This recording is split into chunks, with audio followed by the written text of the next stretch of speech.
அஸ்ஸலாமு அலைக்கும். Hi friends, இன்றைக்கி நான் உங்களுக்கு பூங்கார் அரிசியை வச்சு ஒரு இட்லி தோசை ரெசிபி செஞ்சு காட்ட போகிறேன். அதுக்கு தேவையான பொருளை நான் சொல்கிறேன். இது பூங்கார் அரிசி, இது 200 கிராம்.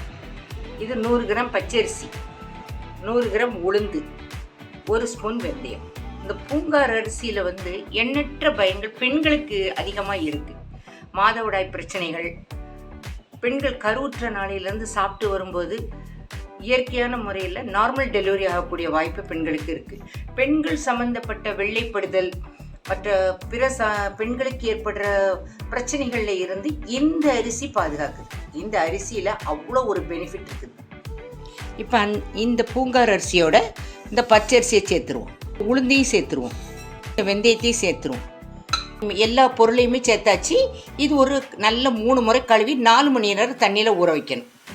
இப்போ பாருங்கள், பூங்கார் அரிசி, பச்சரிசி, உளுந்து, வெந்தயம் இந்த 4ஐயும் நல்ல 3 முறை கழுவிட்டு தண்ணியில் ஊற வச்சுருக்கேன். இது ஒரு 4 மணி நேரமாவது ஊறணும். நல்லா ஊறினதுக்கப்புறம் தான் நம்ம நல்ல ஃபைனாக அரைக்கணும். அரைச்சிட்டு ஓவர் நைட்டு நம்ம அதை புளிக்க வைக்கணும். புளிக்க வச்சுட்டு மறுநாளுக்கு தான் யூஸ் பண்ணணும். நான் இப்போ இதை அரைச்சிட்டு நான் அரைச்ச இதை நான் எடுத்து காட்டுறேன். இரண்டாவது, இந்த அரிசி இப்போ நிறைய பேருக்கு இந்த சிறுதானியத்தோட பயன்கள் தெரிய மாட்டேங்குது. எல்லாம் நம்ம பாலிஷ்டு ரைஸ் சாப்பிட்டு பழகிட்டோம். இதில் உள்ள பெனிஃபிட்ஸும் உங்களுக்கு புரியலை.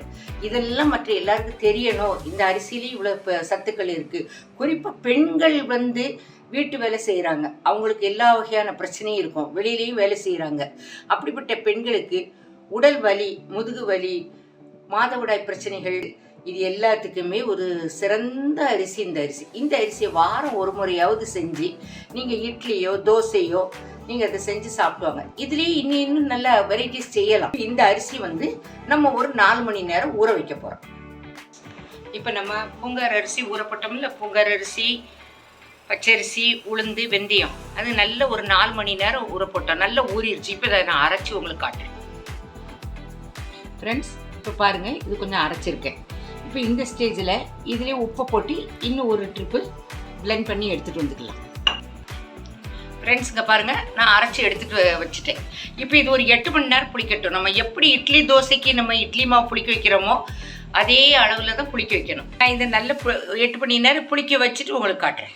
இப்போ பாருங்கள், நம்ம பூங்கார் அரிசி இட்லிக்குள்ள மாவு ரெடி ஆகிட்டு. இப்போ இது நல்ல புளிச்சு இருக்குது.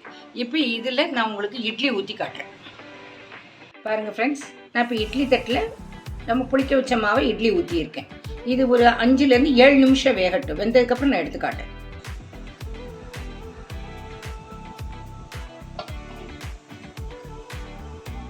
இப்போ பாருங்கள், நம்ம பூங்கார் அரிசி இட்லி ரெடி ஆகிட்டு.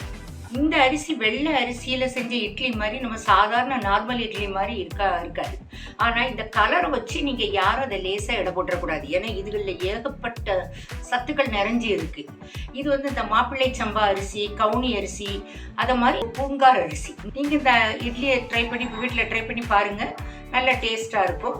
உங்கள் ஃபீட்பேக்கை என் கமெண்ட்டில் கொடுங்க. தேங்க்ஸ் ஃபார் வாட்சிங் மை சேனல்.